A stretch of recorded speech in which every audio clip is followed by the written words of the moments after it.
ਜੇ ਤੁਸੀਂ यूपी ਨਾਲ ਕੰਪੇਅਰ ਕਰੋ, ਜੇ ਤੁਸੀਂ ਕੰਪੇਅਰ करो बिहार ਨਾਲ, किते भी नहीं कुछ, बस ये तो बदनाम पंजाब नूं कर रहे ने। नमस्कार, मैं हूं आपके साथ कीर्ति अरोड़ा। पंजाब ही नहीं, कई ऐसे राज्य हैं जहां बंदूक या हथियार रखना रुतबे से जुड़ा माना जाता है। आज भी देश में कई बड़े राज्यों में गन रखना रसूख से जुड़ा है। बात पंजाब की करें तो पंजाब में गन कल्चर का सबसे ज्यादा क्रेज गानों में देखा गया है। 10 में से 7 गाने आपको ऐसे दिखेंगे जिसमें गन लहराते हुए कलाकार दिखना आम बात है। शादी हो या कोई समारोह, बंदूक की धाएं धाएं की आवाज जब तक ना आए तब तक समारोह पूरा नहीं माना जाता।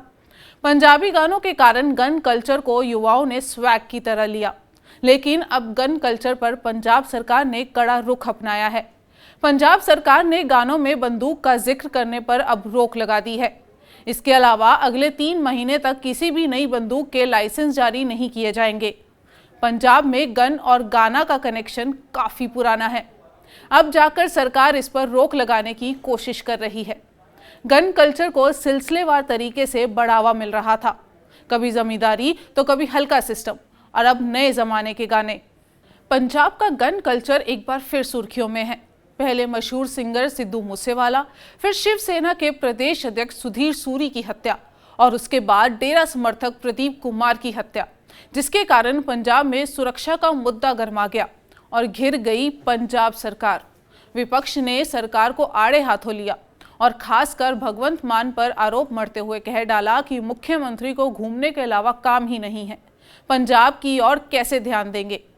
आए दिन पंजाब सरकार को सुरक्षा के मुद्दे को लेकर कटाक्ष सुनने को मिलता है, तो ऐसे में सरकार ने अपनी जिम्मेदारी निभाते हुए लिया एक बड़ा फैसला और गन कल्चर पर सुना दिया अपना कड़ा आदेश।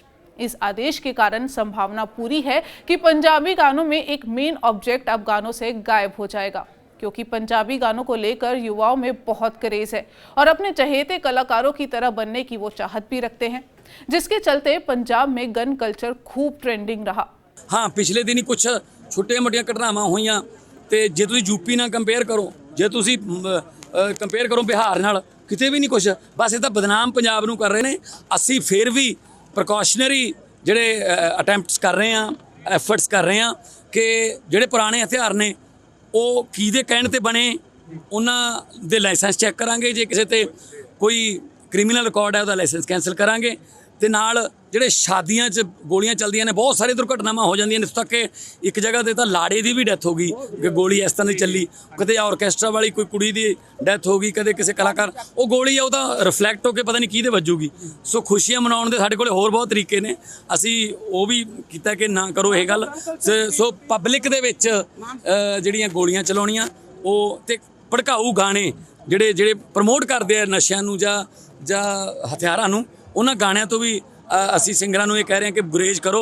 ਸਾਡੇ ਕੋਲੇ ਫੁੱਲਾਂ ਦੇ, ਫੁਲਕਾਰੀਆਂ ਦੇ, ਚਰਖਿਆਂ ਦੇ, ਰਾਂਝਿਆਂ ਦੇ, ਹੀਰਾਂ ਦੇ, ਸੋਹਣੀਆਂ ਦੇ ਸਾਡੇ ਕੋਲ ਗੀਤ ਹੈਗੇ ਨੇ, ਪਰ ਜ਼ਰੂਰੀ ਨਹੀਂ ਕਿ ਅਸੀਂ ਜੱਟ ਨੇ ਆਹ ਚੱਕ ਲਿਆ ਵੀ ਹੁਣ ਉਹ ਜੱਟ ਉਹ ਕਰਦਾ। ਜੇ ਅਸਲੀ ਜੱਟ ਨੂੰ ਮਿਲਣਾ ਹੈ ਤਾਂ ਪਿੰਡਾਂ 'ਚ ਆ ਕੇ ਦੇਖੋ। ਜਿਹੜਾ ਗੀਤਾਂ 'ਚ ਜੱਟ ਦਿਖਾਇਆ ਜਾਂਦਾ, ਮੈਂ ਪਹਿਲਾਂ ਕਲਾਕਾਰ ਦੇ ਤੌਰ 'ਤੇ ਵੀ ਕਹਿੰਦਾ ਸੀ ਕਿ ਜਿਹੜਾ ਗੀਤਾਂ 'ਚ ਜੱਟ ਦਿਖਾਇਆ ਜਾਂਦਾ ਮੈਨੂੰ ਨਾਲ ਲੈ ਚੱਲੋ, ਖਰਚਾ ਸਾਰਾ ਮੇਰਾ ਹੈ। ਮੈਂ ਸਿੰਗਰ ਵੀਰਾਂ ਨੂੰ ਬੇਨਤੀ ਕਰਦਾ ਕਿ ਜਿਹੜਾ ਗੀਤਾਂ 'ਚ ਜੱਟ ਦਿਖਾਉਂਦੇ ਮੈਨੂੰ ਇਹ ਦੱਸ ਦਿਓ ਕਿਹੜੇ ਪਿੰਡ ਰਹਿੰਦਾ, ਉਹ ਕਿੱਥੇ ਰਹਿੰਦਾ, ਲੈਂਬਰਗਿਨੀ ਵਾਲਾ ਉਹਦਾ ਕਰਜ਼ੇ ਨੇ ਉਹਦਾ ਬਾਲ ਜਿਹੜਾ ਕਰਜ਼ਈ ਕਰਤਾ। ਸੋ ਉਹ ਤਾਂ ਸ਼ਾਮ ਦੀ ਰੋਟੀ ਤੱਕ ਤਾਂ ਚਿੰਤਾ ਲੱਗੀ ਪਈ ਹੈ, ਰੋਟੀ ਪੱਕੂ ਜਾਂ ਨਾ। ਸੋ ਇਸ ਕਰਕੇ ਗਲਤ ਜਿਹੜਾ ਸੱਚਾਈ ਦੇ ਦੇਖੋ, ਜਿਹੜਾ ਕਲਚਰ ਹੈ ਉਹ ਸਮਾਜ ਦਾ ਸ਼ੀਸ਼ਾ ਹੁੰਦਾ ਹੈ, ਪਰ ਸ਼ੀਸ਼ੇ ਨੂੰ ਝੂਠ ਨਹੀਂ ਬੋਲਣਾ ਚਾਹੀਦਾ। पंजाब की आम आदमी पार्टी सरकार द्वारा सूबे में गन कल्चर पर कार्रवाई का ऐलान होते ही उपायुक्त और पुलिस कमिश्नरों की शक्तियां बढ़ने की तैयारियां हो गई हैं। बहुत ही जल्द राजस्व जिलों में उपायुक्त और कमिश्नरेट जिलों में पुलिस कमिश्नर पावरफुल होने जा रहे हैं। जिलों में ये उच्चाधिकारी धारा 144 का इस्तेमाल करते हुए गन कल्चर से जुड़े मामलों में तुरंत कार्रवाई कर सकेंगे। यूट्यूब और अन्य सोशल मीडिया पर पुलिस का साइबर विंग नजर रखेगा। पंजाब में उपायुक्त को बहुत जल्द ये शक्तियां प्रदान की जा रही हैं।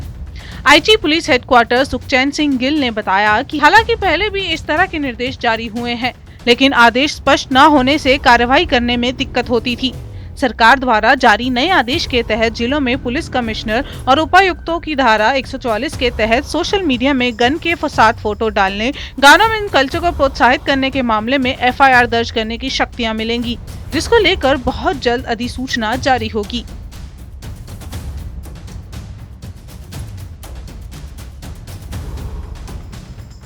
तो जो नोटिफिकेशन किया उसमें सबसे पहले तो जितने भी आर्म लाइसेंसेस जो आज तक इशू हुए हैं उनका एक रिव्यू करने का नोटिफिकेशन है कि विद इन नेक्स्ट 3 मंथ्स उन सारे लाइसेंसेस का एक रिव्यू किया जाए। उसमें जो गलत आंसर है, जो कोई एंटी सोशल एलिमेंट्स हैं, जहाँ जिनको जरूरत नहीं थी और वेपन लाइसेंस इशू किए गए हैं, उन लाइसेंसेस को एज पर रूल रिवोक या सस्पेंड किया जाए। दूसरा है जो नए लाइसेंसेस इशू करने हैं उसको भी आर्म्स एक्ट में जो प्रोविजन हैं, there should be a good reason for that, और उस चीज को डिप्टी कमिश्नर साहबान और कमिश्नर पुलिस साहबान अपने लेवल पे प्रॉपरली असेस करके तभी वो नए लाइसेंसेस जो है इशू करें। दूसरा इसमें फैक्ट है कि पब्लिक डिस्प्ले जो है वेपन का उस पर पूर्ण पाबंदी जो है लागू की जाए। तीसरा है और जो भी सॉन्ग्स हैं जो प्रमोट करते हैं वेपन, उन सॉन्ग्स पे भी पाबंदी लगाई जाए। फोर्थ है जितने भी जैसे हमारे जो कोई प्रोसेशंस हैं, कोई हमारे फंक्शंस हैं, जैसे मैरिज फंक्शंस हैं, पैलेसेस हैं, उसमें जो वेपन लेके जाने की जो परमिशन है नहीं होनी चाहिए, उसको भी प्रॉपरली बैन किया जाए इन चीज़ों को। और सरप्राइज चेकिंग और इंक्रीज की जाए हर एरिया में। फर्दर जो हेट स्पीचेज हैं, कोई भी अगर कोई बंदा चाहे वो किसी धर्म जाति किसी का भी हो, अगर वो हेट स्पीच में इंडल्ज करता है तो उसके against as per law action लिया जाए। ये जो इंस्ट्रक्शंस हैं पंजाब गवर्नमेंट की तरफ से, ये सारे डिप्टी कमिश्नर्स को, कमिश्नर जो पुलिस है उनको ये इंस्ट्रक्शन जारी की गई हैं।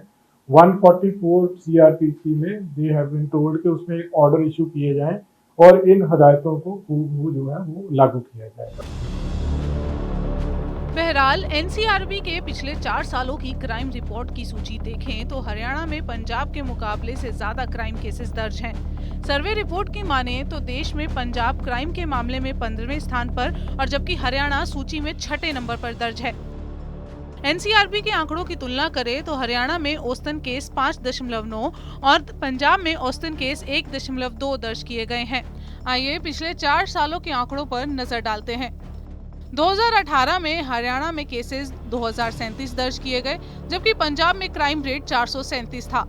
2019 में हरियाणा में क्राइम रेट 2038 हो गया और 2019 में पंजाब में 435 केस दर्ज किए गए। साल 2020 में हरियाणा में 2329 मामले दर्ज किए गए, जबकि क्राइम के रेट में 2020 में पंजाब में 431 मामले दर्ज हुए। 2021 में हरियाणा में 2355 केस दर्ज हुए, जबकि पंजाब में मात्र 517 केस दर्ज किए गए।